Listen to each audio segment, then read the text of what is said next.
Time for a quick look at the Thursday night football game and its impacts on the playoff race. We visit the AFC North for a battle of young up-and-coming quarterbacks, Aaron Rodgers against Joe Flacco. The Steelers, of course, have been living large thanks to the Bengals' woes with losing Joe Burrow, as well as the Ravens' woes with Lamar Jackson's injury, and the Browns, well, being the Browns. They have enjoyed the past 3 weeks in a row where everyone else in the division has lost while they sit at 4-1.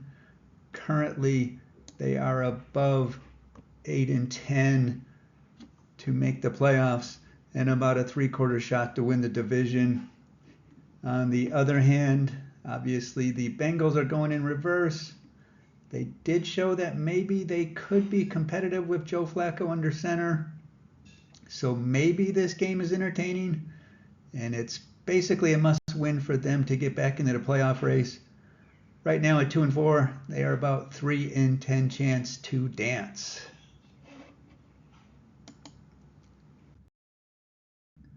The Steelers are 5.5-point favorites at last check. If they win as expected, they would be almost able to coast into the playoffs and have a pretty good grip of the division. Their playoff odds would gain 8 points, and division odds would go up 12.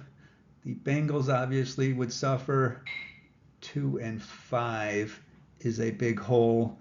They would watch their playoff odds fall to under 1-5.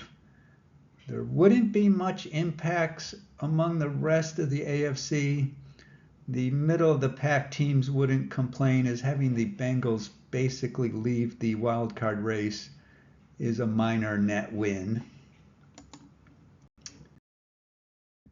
On the other hand, if the Bengals can pull the upset despite their O-line woes and a lack of competent running game, they would be back in the picture. This would give them a solid 3-1 conference record, which could be important if they were to somehow get to 9 wins and tie somebody else for a spot. They would climb up to a 43% chance, about the same as everyone had at the beginning of the season, and would also close to within a game and a half of the Steelers in the division. For the Steelers, a loss wouldn't be devastating. Still would be 4-2 and around 3/4 chances to make the playoffs, and still favorites to win the AFC North. Just not a virtual lock as if they were to win. Elsewhere, not any noticeable impacts. Teams like the Chiefs and Texans, who have the class of being just outside the bubble right now all to themselves, would have an additional team in theoretical contention with them, slightly hurting their overall mathematical chances. After being very, very, very wrong in picking last week's game, the idiot is going to go with a hunch that the Bengals use a little bit of luck and a little bit of grit to pull off the upset. We'll see if the idiot can be wrong all year. That's it for now. Check out the Playoff Computer app for your own playoff race calculating needs. Enjoy your day.